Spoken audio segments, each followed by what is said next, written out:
Hi ಸ್ನೇಹಿತರೆ, ಜೈ ಹಿಂದ್ ಎಲ್ಲರಿಗೆ. ಅಂತೂ ಇಂತೂ ಇವತ್ತಿನ ಖುಷಿ ವಿಚಾರ ಏನಪ್ಪ ಅಂದ್ರೆ SSCGD 5/9/2024ಕ್ಕೆ ನೋಟಿಫಿಕೇಶನ್ ಆಗಬೇಕಾಗಿತ್ತು. ಸೊ ಹಾಗೇ ಬಿಡ್ತು. ನಾನು ಮಾರ್ನಿಂಗ್ ವಿಡಿಯೋದಲ್ಲಿ ಕೂಡ ನಿಮ್ಗೆ ಇನ್ಫಾರ್ಮೇಷನನ್ನು ಕೊಟ್ಟಿದ್ದೆ. SSCGD ನೋಟಿಫಿಕೇಶನ್ ರಾತ್ರಿ 12 ಗಂಟೆ ಆದರೂ ಕೂಡ ನಿಮ್ಗೆ ಬರ್ತೈತಿ ಅಂತೇಳಿಕಿಶಂದ ಹೇಳಿದ್ದೆ. ಸೊ ಅಂದಾಗೆ ನೋಟಿಫಿಕೇಶನ್ ಬಂದಾಯಿತು.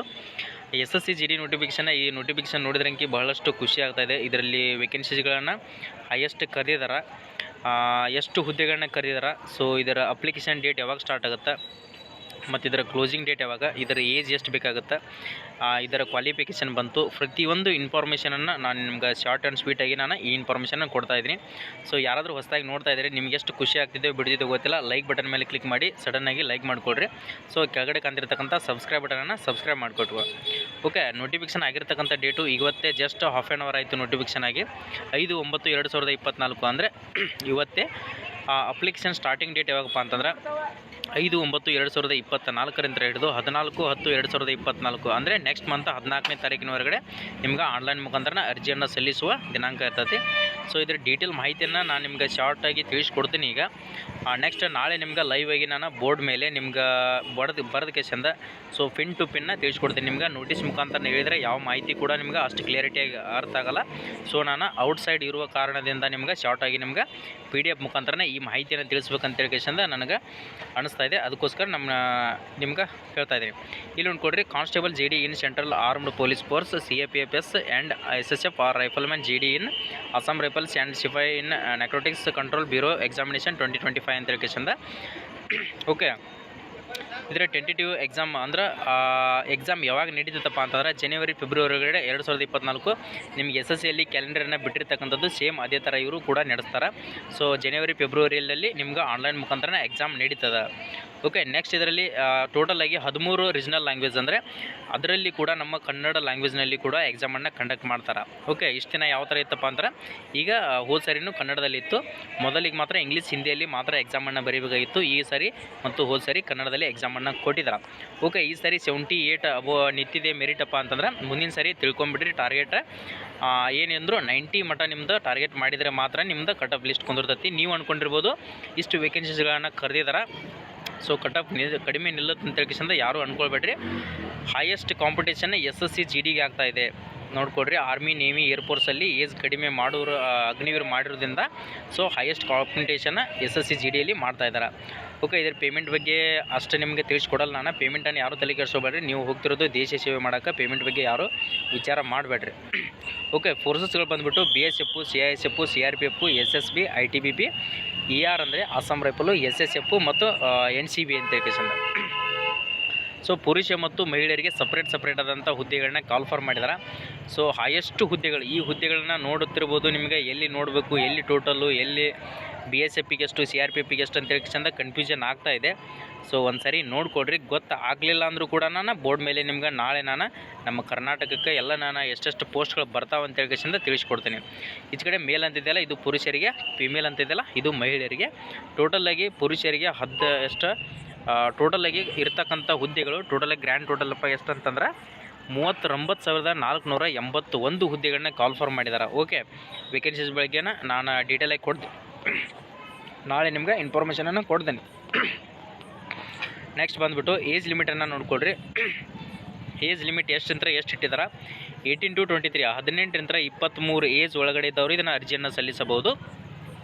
ಮತ್ತು OBC ಕ್ಯಾಟಗರಿಯವರು ಯಾರಾದರೂ ಇದ್ದರೆ 3 ವರ್ಷ ಏಜ್ ರಿಲ್ಯಾಕ್ಸೇಷನ್ ಇರ್ತೈತಿ. SC ST ದವ್ರು ಯಾರಾದರೂ ಇದ್ದರೆ 5 ವರ್ಷ ಏಜ್ ರಿಲ್ಯಾಕ್ಸೇಷನ್ ಇರ್ತೈತಿ. ಏಜ್ ಎಲ್ಲಿಂದ ನಾಟ್ ಬಿಫೋರ್ 2/1/2002 ಹಿಡಿದು 1/1/2007 ಒಳಗಡೆ ಯಾರಾದರೂ ನೀವು ಜನಿಸಿದರೆ ಈ ಅರ್ಜಿಯನ್ನು ಸಲ್ಲಿಸೋಕೆ ಅವಕಾಶ ಇರ್ತದೆ. ನೆಕ್ಸ್ಟ್ ಬಂದುಬಿಟ್ಟು ಎಕ್ಸ್ ಸರ್ವಿಸ್ಮ್ಯಾನ್ಗೆ ಐತಿ ಅಲ್ಲ, ನಾರ್ಮಲಾಗಿ ಏಜ್ ರಿಲ್ಯಾಕ್ಸೇಷನ್ ಕೊಟ್ಟಿರ್ತಾರೆ. ಅದ್ರ ಬಗ್ಗೆ ಏನು ಡೌಟನ್ನು ಇಟ್ಕೊಳ್ಳೋಕೆ ಹೋಗ್ಬೇಡ್ರಿ. ನಾರ್ಮಲ್ ನಮಗೆ ಬೇಕಾಗಿರೋದು SC ST ಮತ್ತು OBC ದವ್ರಿಗೆ ಮಾತ್ರ ಇನ್ಫಾರ್ಮೇಷನ್ ಜಾಸ್ತಿ ಬೇಕಾಗುತ್ತೆ. ನೆಕ್ಸ್ಟ್ ನೀವು ಅಪ್ಲಿಕೇಶನನ್ನು ಹಾಕುವಾಗ ಕರೆಕ್ಟಾಗಿ ನಾನು ಅದ್ರ ಬಗ್ಗೆ ಯಾವ ಥರ ಅಪ್ಲೈ ಮಾಡಬೇಕು, ನಿಮ್ಮ ಕಾಸ್ಟ್ ಸರ್ಟಿಫಿಕೇಟ್, ನಿಮ್ಮ ಕಾಸ್ಟ್ ಯಾವುದು ಬರುತ್ತೆ ಅಂತೇಳಿ ಕೇಸಿಂದ ನಾನು ಹೇಳ್ಕೊಡ್ತೀನಿ. ಅದಕ್ಕಿಂತ ಮುಂಚೆ ಯಾರೂ ಅಪ್ಲಿಕೇಶನನ್ನು ಹಾಕ್ಕೊಳ್ಳೋಕೆ ಹೋಗಬೇಡ್ರಿ. ಸಡನ್ನಾಗಿ ಯಾರೂ ದುಡ್ಕೋಕೆ ಹೋಗಬೇಡ್ರಿ. ಯಾಕಂದರೆ ನಿಮ್ಮ ಕಾಸ್ಟ್ ಯಾವುದು ಬರ್ತಂತನೂ ಕೂಡ ನಿಮ್ಗೆ ಗೊತ್ತಿರಲ್ಲ. ಡೈರೆಕ್ಟಾಗಿ ನೀವು ಅಪ್ಲಿಕೇಶನನ್ನು ಹಾಕ್ತೀರಿ. ಓಕೆ, ಎಜುಕೇಷನ್ ಕ್ವಾಲಿಫಿಕೇಷನ್ ಬಂದುಬಿಟ್ಟು ಜಸ್ಟ್ 10ನೇ ತರಗತಿ ನೀವು ಮುಗಿಸಿದರೆ ಇದನ್ನು ಅರ್ಜಿಯನ್ನು ಸಲ್ಲಿಸಬಹುದು.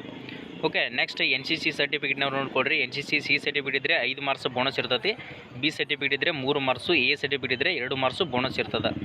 ನೆಕ್ಸ್ಟ್ ಬಂದುಬಿಟ್ಟು ಆನ್ಲೈನ್ ಮುಖಾಂತರ ಒನ್ ಟೈಮ್ ರಿಜಿಸ್ಟ್ರೇಷನ್ ಅಂತ ಹೇಳಿದ ಹೊಸ ವೆಬ್ಸೈಟನ್ನು ಕೊಟ್ಟಿದ್ದಾರೆ. ಆ ವೆಬ್ಸೈಟ್ನಲ್ಲಿ ಮಾತ್ರ ನೀವು ಅರ್ಜಿಯನ್ನು ಸಲ್ಲಿಸಬೇಕಾಗುತ್ತಾ. ಹಳೆ ವೆಬ್ಸೈಟ್ನಲ್ಲಿ ಯಾರು ಟ್ರೈ ಮಾಡೋಕ್ಕೆ ಹೋಗಬೇಡ್ರಿ. ಹೊಸ ವೆಬ್ಸೈಟ್ನಲ್ಲಿ ಯಾವ ಥರ ನೀವು ಒನ್ ಟೈಮ್ ರಿಜಿಸ್ಟ್ರೇಷನನ್ನು ಮಾಡ್ಕೊಳ್ಬೇಕು ಅನ್ನೋದು ಕೂಡ ನಾನು ವಿಡಿಯೋ ಮಾಡಿ ಹಾಕಿದ್ದೀನಿ. ಸೊ ಇನ್ನೊಂದು ಸಾರಿ ನಿಮ್ಗೆ ಮಾಡಿ ಹಾಕ್ತೀನಿ. ಅದ್ರ ಬಗ್ಗೆ ಯಾರು ಡೌಟನ್ನು ಇಟ್ಕೊಳ್ಳೋಕೆ ಹೋಗಬೇಡ್ರಿ. ಯಾವುದೇ ಒಂದು ಡೌಟ್ ಇದ್ದರೂ ಕೂಡ ನೀವು ಕಮೆಂಟ್ ಸೆಕ್ಷನ್ದಲ್ಲಿ ಕಮೆಂಟನ್ನು ಹಾಕ್ಕೊಡ್ರಿ. ಅದ್ರ ಬಗ್ಗೆ ನಾನು ನಿಮ್ಗೆ ರಿಪ್ಲೈ ಕೊಡೋಕೆ ಆಗಲಿಲ್ಲ ಅಂದರೂ ಪರವಾಗಿಲ್ಲ. ಸೊ ಯಾರೂ ತಪ್ಪು ತಿಳ್ಕೊಳಕ್ಕೆ ಹೋಗಬೇಡ್ರಿ. ನಾನು ಅದ್ರ ಬಗ್ಗೆ ವಿಡಿಯೋನ ಮಾಡಿ ಹಾಕ್ತೀನಿ. ಓಕೆ, ಅಪ್ಲಿಕೇಶನ್ ಫೀಸ್ ಬಂದುಬಿಟ್ಟು OBC ಜನರಲ್ಲು EWS ಅವ್ರಿಗೆ 100 ರೂಪೀಸ್ ಅಪ್ಲಿಕೇಶನ್ ಫೀಸ್ ಇರ್ತೈತಿ. SC ST ಕ್ಯಾಟಗರಿ ಅವರಿಗೆ ಮತ್ತು ಎಕ್ಸ್ ಸರ್ವಿಸ್ಮೆನ್ಗಳಿಗೆ ಫೀಮೇಲ್ ಅಂದರೆ ಮಹಿಳೆಯರಿಗೆ ಯಾವುದೇ ಥರನಂಥ ಫೀಸ್ ಇರೋದಿಲ್ಲ. ನೆಕ್ಸ್ಟ್ ಬಂದುಬಿಟ್ಟು ಇದರಲ್ಲಿ ಇನ್ಫಾರ್ಮೇಷನ್ ಕೊಟ್ಟಿರ್ತಕ್ಕಂಥದ್ದು ಇಷ್ಟನ್ನು ಮಾತ್ರ. ನಿಮ್ಗೆ ಕ್ವಾಲಿಫಿಕೇಷನ್ ಆಯಿತು, ಏಜ್ ಬಗ್ಗೆ ಆಯಿತು. ನೆಕ್ಸ್ಟು ಎಕ್ಸಾಮ್ ಸೆಂಟರ್ಗಳು ನೋಡ್ಕೋಬೋದು. ನಮ್ಮ ಕರ್ನಾಟಕದಲ್ಲಿ ಎಕ್ಸಾಮ್ ಸೆಂಟರ್ಗಳು ಇರ್ತಾವೆ. ಹುಬ್ಬಳ್ಳಿ, ಬೆಂಗಳೂರು, ಬೆಳಗಾವಿ, ನೆಕ್ಸ್ಟ್ ಶಿವಮೊಗ್ಗ, ಉಡುಪಿ, ಮಂಗಳೂರು, ಕಲಬುರಗಿ ಇವೆಲ್ಲ ಎಕ್ಸಾಮ್ ಸೆಂಟರ್ಗಳು ಇರ್ತಾವೆ. ನೋಡಿರಿ, ನಮ್ಮ KKR ರೀಜನ್ ಬರ್ತೈತಿ. KKR ರೀಜನ್ದಲ್ಲಿ ನಿಮ್ಗೆ ಕೊಟ್ಟಿದ್ದಾರೆ. ಎಕ್ಸಾಮ್ ಸೆಂಟರ್ ಬಗ್ಗೆ ನಿಮ್ಗೆ ಡಿಕ್ಲೇರ್ ಆಗಿ ಮಾಹಿತಿಗಳಾಯಿತು. ಎಕ್ಸಾಮ್ ನೋಡ್ಕೊಡ್ರಿ. ಸಿಲೆಬಸ್ನಲ್ಲಿ ಏನಾದರೂ ಚೇಂಜಸನ್ನು ಮಾಡ್ತಾರೆ ಅಂದ್ಕೊಂಡಿದ್ವಿ, ಏನೂ ಚೇಂಜಸ್ ಮಾಡಿಲ್ಲ. ಕಂಪ್ಯೂಟರ್ ಬೇಸ್ಡ್ CBT ಮುಖಾಂತರ ಎಕ್ಸಾಮ್ ಇರ್ತೈತಿ. 80 ಕ್ವಶನ್ಸ್ಗಳಿರ್ತಾವೆ. ಒಂದು ಕ್ವಶನಿಗೆ 2 ಮಾರ್ಕ್ಸ್ ಇರ್ತದೆ. ನಿಮ್ಗೆ ಸಬ್ಜೆಕ್ಟ್ಗಳು ಬಂದುಬಿಟ್ಟು ಜನರಲ್ ಇಂಟೆಲಿಜೆನ್ಸ್ ಆ್ಯಂಡ್ ರೀಸನಿಂಗು ಮತ್ತು general knowledge and general awareness, elementary mathematics, English, Hindi ಅಂತ ಹೇಳ್ಕೇಸಿಂದ. ಸೊ ಟೋಟಲಾಗಿ ಎಲ್ಲ ಸಬ್ಜೆಕ್ಟ್ಗಳು 20 ಕ್ವಶನ್ಸ್ಗಳು ಇರ್ತಾವೆ. 40 ಮಾರ್ಕ್ಸ್ ಇರ್ತೈತಿ. ಒಂದು ಕ್ವಶನಿಗೆ 2 ಮಾರ್ಕ್ಸು. ಟೋಟಲ್ ಬಂದುಬಿಟ್ಟು ಎಕ್ಸಾಮಿಗೆ ಟೈಮಿಂಗು 1 ಅವರ್ ಟೈಮಿಂಗ್ ಇರ್ತೈತಿ. ಓಕೆ, ನೆಕ್ಸ್ಟ್ 0.25 ನೆಗೆಟಿವ್ ಇರ್ತೈತಿ. 4 ಕ್ವಶನ್ಸ್ಗಳು ತಪ್ಪಾದರೆ ನಿಮ್ಗೆ 25 ಅಂದರೆ 0.25 ನೆಗೆಟಿವ್ ಕಟ್ ಆಗುತ್ತೆ. ಓಕೆ, ನೆಕ್ಸ್ಟ್ ಸಿಲೆಬಸ್ಸನ್ನು ಡೀಟೇಲಾಗಿ ಕೊಟ್ಟಿದ್ದಾರೆ. ಈ ಸಿಲೆಬಸ್ನಲ್ಲಿ ಈ ಚಾಪ್ಟರ್ಗಳನ್ನು ಕೇಳ್ತೀವಿ ಅಂತೇಳಿ ಅದನ್ನು ಕೂಡ ನೋಡಿಕೊಡ್ರಿ. ಫಿಸಿಕಲ್ ಸ್ಟ್ಯಾಂಡರ್ಡ್ ಬಂದುಬಿಟ್ಟು ಹೈಟ್ ಎಷ್ಟು ಬೇಕಾಗುತ್ತೆ ರನ್ನಿಂಗ್ ನೋಡಿಕೊಡ್ರಿ. ಪುರುಷರಿಗೆ 5 ಕಿಲೋಮೀಟರ್ ರನ್ನಿಂಗ್ ಇರ್ತೈತಿ. ಮಹಿಳೆಯರಿಗೆ 1600 ಮೀಟರ್ ರನ್ನಿಂಗ್ ಇರ್ತೈತಿ. ಪುರುಷರಿಗೆ ಬಂದುಬಿಟ್ಟು 24 ನಿಮಿಷ ಟೈಮಿಂಗ್ ಇರ್ತೈತಿ. ಮಹಿಳೆಯರಿಗೆ ನೋಡಿಕೊಡ್ರಿ 8.5 ನಿಮಿಷ ನಿಮ್ಗೆ ಟೈಮಿಂಗ್ ಇರ್ತೈತಿ. ನೆಕ್ಸ್ಟ್ ಬಂದುಬಿಟ್ಟು ಹೈಟ್ ನೋಡಿಕೊಡ್ರಿ. 170 ಸೆಂಟಿಮೀಟರ್ ಪುರುಷರಿಗೆ ಬೇಕಾಗುತ್ತೆ. ಮಹಿಳೆಯರಿಗೆ 157 ಸೆಂಟಿಮೀಟರ್ ಬೇಕಾಗುತ್ತೆ. ST ಕ್ಯಾಟಗರಿ ಯಾರಾದರೆ 162 ಸೆಂಟಿಮೀಟರ್ ಪುರುಷರಿಗೆ ಬೇಕಾಗುತ್ತೆ. ನೆಕ್ಸ್ಟ್ ಬಂದುಬಿಟ್ಟು ಮಹಿಳೆಯರು ನೋಡಿಕೊಡ್ರಿ 157 ಸೆಂಟಿಮೀಟರ್ ಇದ್ದವರು ಇವ್ರಿಗೆ ಕೂಡ ಕಡಿಮೆ ಸೆಂಟಿಮೀಟರ್ ಅಂದರೆ 150 ಇವರಿಗೆ ST ಕ್ಯಾಟಗರಿ ಅವರಿಗೆ ಇರ್ತದೆ. ಫಿಸಿಕಲ್ ಬಗ್ಗೆ ಆಯಿತು. ನೆಕ್ಸ್ಟ್ ಚೆಸ್ಟ್ ಅಂಕಿ ನಾರ್ಮಲ್ ಆಗಿ ನಿಮಗೆ ಇರಲೇಬೇಕಾಗುತ್ತೆ. ಚೆಸ್ಟನ್ನು ಎಷ್ಟು ಕೊಟ್ಟಿದ್ದಾರಪ್ಪ ಅಂತಂದ್ರೆ 76 ಅಂತ ಹಿಡಿದು 80 ಅಂತ ನಾರ್ಮಲಾಗಿ EWS ಮತ್ತು OBC ಜನರಲ್ ಕಾಸ್ಟ್ನವ್ರಿಗೆ 80 ಅಂದರೆ 85 ಎಕ್ಸ್ಪಾಂಡೆಡನ್ನು ಮಾಡಬೇಕಾಗುತ್ತೆ. SC ST ದವ್ರಿಗೆ ಕಡಿಮೆ ಇರ್ತದೆ. ಡಾಕ್ಯುಮೆಂಟ್ ವೆರಿಫಿಕೇಷನ್ ಬಗ್ಗೆ ನಾನು ನಿಮ್ಗೆ ಡಿಕ್ಲೇರಾಗಿ ಕೊಡ್ತೀನಿ. ಸೊ ಈ ನೋಟಿಫಿಕೇಷನ್ ಬಗ್ಗೆ ನಾನು ಇಷ್ಟು ಮಾಹಿತಿಯನ್ನು ಕೊಡಬೇಕಾಗಿತ್ತು, ಕೊಟ್ಟಿದ್ದೀನಿ. ನಾಳೆ ನಿಮ್ಗೆ ಇದ್ರ ಬಗ್ಗೆ ಡಿಕ್ಲೇರಾಗಿ ಇನ್ಫಾರ್ಮೇಷನನ್ನು ಕೊಡ್ತೀನಿ. ಈ ಶಾರ್ಟ್ ಆ್ಯಂಡ್ ಸ್ವೀಟ್ ಆದಂಥ ನೋಟಿಫಿಕೇಷನನ್ನು ತೊಗೊಳ್ರಿ. ಸೊ ನಾವು ಕೊಡ್ತಿರ್ತಕ್ಕಂಥ ಮಾಹಿತಿ ನಿಮ್ಗೆ ಏನಾದರೂ ಸರಿಯಾಗಿದ್ದರೆ, ಸೊ ಇಷ್ಟ ಆಗಿದ್ದರೆ ನಮ್ಮ ಯೂಟ್ಯೂಬ್ ಚಾನಲ್ಗೆ ನನ್ನ ರಿಕ್ವೆಸ್ಟ್ ಏನಪ್ಪ ಅಂತಂದ್ರೆ, ಯಾವುದೇ ಒಂದು ಮಾಹಿತಿ ಬಂದರೂ ಕೂಡ ನಾನು ಸಡನ್ನಾಗಿ ತಿಳಿಸಿರ್ತಕ್ಕಂಥದ್ದು ನಮ್ಮ ಯೂಟ್ಯೂಬ್ ಚಾನಲ್ SJ ಪ್ಯಾರಾಮಿಲಿಟರಿಯನ್ನು ಸಾಕಷ್ಟು ಇನ್ಫಾರ್ಮೇಷನ್ಗಳನ್ನು ಕೊಡ್ತಾನೆ ಇರ್ತೀವಿ. ಬೇಕಿದ್ದರೆ ಕೆಳಗಡೆ ಡಿಸ್ಕ್ರಿಪ್ಷನ್ ಬಾಕ್ಸಲ್ಲಿ ನಿಮ್ಗೆ ಇನ್ಸ್ಟಾಗ್ರಾಮ್ ID ಕೂಡ ಕೊಟ್ಟಿರ್ತೀನಿ. ಅಲ್ಲಿ ಹೋಗಿ ಫಾಲೋ ಮಾಡಿಕೊಡ್ರಿ. ಲಿಂಕ್ ಕೂಡ ಕೊಟ್ಟಿರ್ತೀನಿ. ಸೊ ನೆಕ್ಸ್ಟ್ ಟೆಲಿಗ್ರಾಮ್ ಲಿಂಕನ್ನು ಕೊಟ್ಟಿರ್ತೀನಿ. ಈ PDF ಏನಾದರೂ ನೋಡ್ಕೊಳ್ಬೇಕು ಅಂದ್ಕೊಂಡಿದ್ರೆ ಟೆಲಿಗ್ರಾಮಲ್ಲಿ ಕೊಟ್ಟಿರ್ತೀನಿ. ಹೋಗಿ ಒಂದು ಸಾರಿ ಡೌನ್ಲೋಡ್ ಮಾಡ್ಕೊಂಡು ನೀವು ಕೂಡ ಚೆಕ್ ಮಾಡಿಕೊಡ್ರಿ. ಯಾವ ವೆಬ್ಸೈಟನ್ನು ನೋಡ್ಕೊಳಕ್ಕೆ ಹೋಗ್ಬೇಡ್ರಿ. ನಮ್ಮ ಕರ್ನಾಟಕದ ಇರತಕ್ಕಂಥದ್ದು ಇದೊಂದು SJ ಪ್ಯಾರಾಮಿಲಿಟರಿ ಅನ್ನೋದು ಒಂದು ಅಡ್ಡ ಅಂತ ತಿಳ್ಕೊರಿ. ಯಾವುದೇ ಒಂದು ಅಪ್ಡೇಟ್ ಬಂದರೂ ಕೂಡ, ಎಕ್ಸಾಮ್ ರಿಸಲ್ಟ್ ಆಯಿತು, ಫಿಸಿಕಲ್ ಡೇಟ್ ಆಯಿತು, ಯಾವುದೇ ಒಂದು ಅಡ್ಮಿಟ್ ಕಾರ್ಡ್ ಆಯಿತು, ಯಾವುದೂ ಬಂದರೂ ಕೂಡ ನಾನು ಇದರಲ್ಲಿ ಇನ್ಫಾರ್ಮೇಷನ್ಗಳನ್ನ ಕೊಡ್ತಾನೆ ಇರ್ತೀನಿ.